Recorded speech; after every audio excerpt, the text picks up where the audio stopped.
It's your weekly Blitz with Chris, keeping you in the game.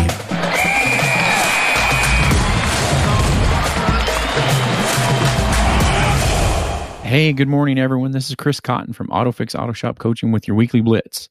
This week, I want to talk about the 4 phases of an auto repair business, and then we're gonna talk about a pre-phase maybe, or where you started.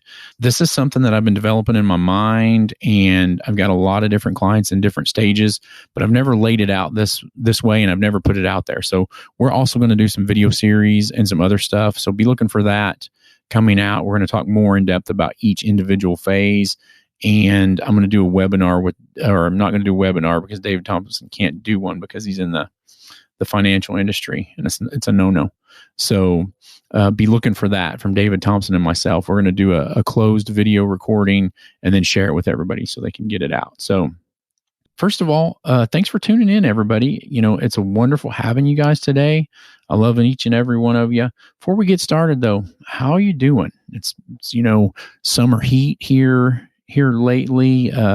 Things getting towed in, air conditioning work getting in. So that's awesome. Any questions and or show topic ideas, then feel free to reach out to me at chris@autofixsos.com. I'd love to hear from you guys. Input, feedback, future ideas.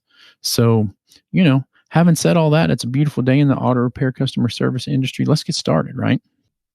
What we're talking about today is we're talking about the 4 phases of your business. This is the 4 phases of the auto repair business as I see it, as told by Chris.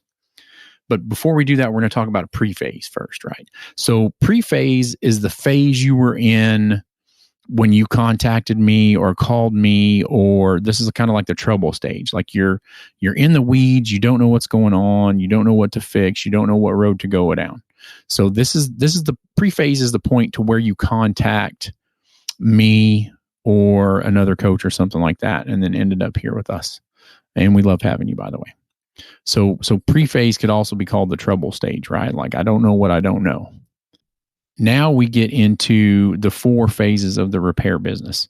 So phase 1 is where you've finished up asking for help. You have help. We're looking at your numbers. We're going into like our diagnostic tools of looking at your numbers, looking at your processes and procedures, and trying to figure out what you do from there, how you go forward, and how we make profit and follow up with processes and procedures. That's really the first phase, right? Is we got to get our processes and procedures right. And then we also have to make sure our margins are correct before we have growth. Because if you're losing money, you don't want to grow the business and lose more money, right? So the first thing we've got to get is the profits, processes, and procedures right. So after we get that, we go into phase 2. And in phase 2, you're in a growth mode. So your profits, processes, and procedures are in line. Now you're tweaking employee issues. You're going through and going for growth. At this point, we've decided, yes, we need more cars. We're ready to add another technician, another service advisor, and everything like that. So, you go into phase 2. That's the growth phase. Phase 3 is okay, all this other things are in place. I've grown the business. I've made the employees' lives as comfortable as I can. Now what? So now we're in the planning stage in phase 3. This is when we're adding second locations, other locations, we're buying people out, or we've decided that one location's enough and we're fine. This is where we're putting the quote unquote golden handcuffs on employees, and we're trying to lock them into staying with us forever. Now, this is the good employees. I don't want to keep the bad employees around. I want to keep the great employees around. And there's several ways of doing this. And so this is the part where I'm going to do this group effort or joint effort with David Thompson from Northwestern Mutual. In phase 3, if you have a number 2 person or somebody that you want as a store manager or you want around a long time, there's a bunch of different ways to make sure that happens. And so the term's always been golden handcuffs, right? If you had like a person that you're like, okay, in 10 years, I want to sell this out to this person, or I want to make sure that this person's around with me forever, this is where we're doing this phase 3 planning. We're going out, we're setting up an account, an insurance. There's 100 different ways to set it up. I talked to David on him setting up my personal stuff, and he just tells me what to do, and I do it because I trust him. But say you have a person that you want as a service advisor or a number two around forever. You can go to them and be like, hey, in 10 years from now, I want to turn this over to you. But what I'm going to do is I'm going to start an account now. Now, if you quit or leave, you don't get anything. But if you stay for 10 years, I'm going to have this account. I'm going to have it set up.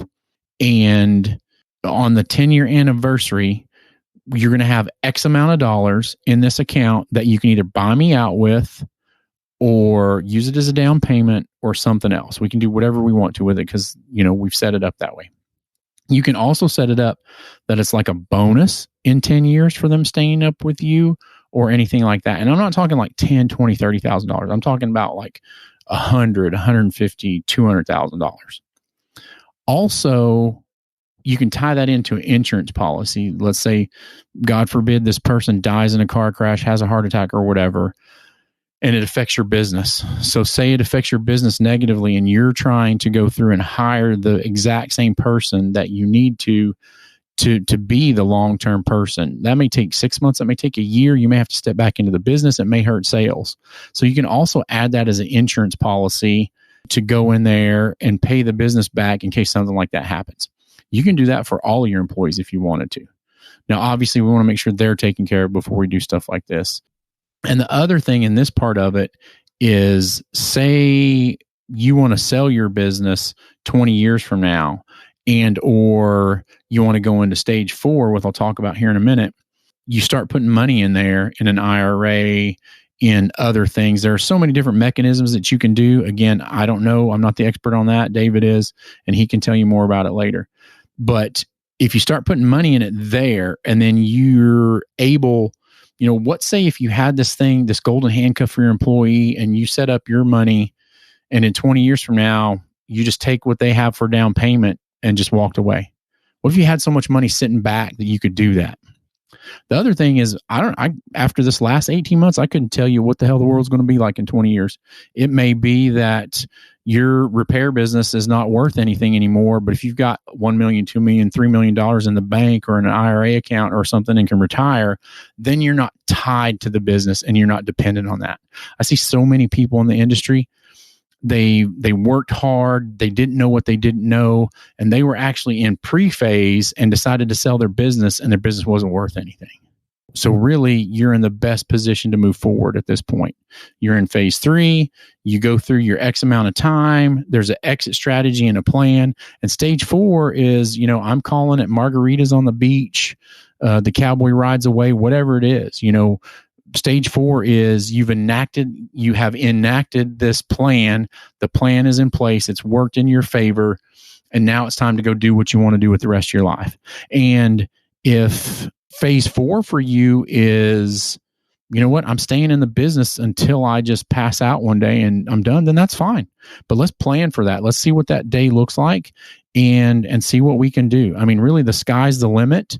But the first thing is we have to go, you got to ask for help. You got to receive help. You got to change your business and make sure that you have the money and the cash flow in the business and go from there. The other thing that I kind of skipped over was in phase 2. Phase 2 is also the auto shop profits and cash flow, where you're cash flowing these things through your business and you have cash on hand to make the things you want to make happen. All right. If you don't know where you're at in this process, feel free to reach out to me. I can tell you where you're at in this process. And it may be that some of you start and you're in pre-phase and phase 1 is great, but you're full on phase 2 and you don't know how to do phase 2, right? So I want you to think about that. Think about what phase you're in, what phase you want to be at, when, and how you want to get there. What does 20 years look like for you? Okay. Hey, our time here has come to an end, my friends, but don't worry, because I'll be back with another episode of the Weekly Blitz next week. If you enjoyed the episode and you know someone in the industry that would be open to listening and interested in learning more, then go ahead and feel free to share it with them. Until next time, everybody, this is Chris Cotton from AutoFix-Auto Shop Coaching. Have a great day, everybody.